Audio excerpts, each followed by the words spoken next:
महात्मा गांधी भारताच्या इतिहासांतलो एक उंचायेचो व्यक्ती महात्मा गांधीचो जल्म 2 ऑक्टोबर 1869 दिसा गुजरातांतल्या पोरबंदर हांगा जाल्लो.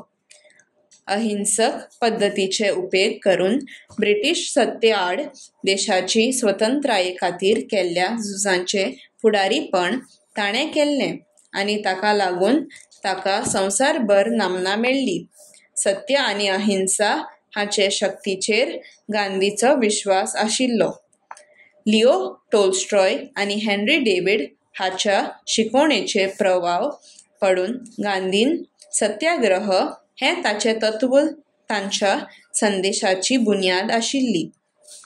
ताची एक नामनाची कृती म्हणल्यार 1930 वर्साचो सॉल्ट मार्च. तातूंत ताणें ब्रिटीश कायद्यांक आड नदर करून दर्यांतल्यान मीठ तयार करपा खातीर 240 मैल चलून काडलो.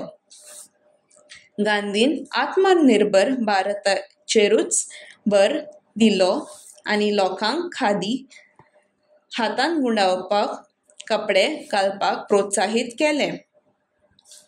भारत स्वतंत्र परंपरेंत आनी संस्कृतायेक घटमूट आसची अशी ताची नदर आशिल्ली.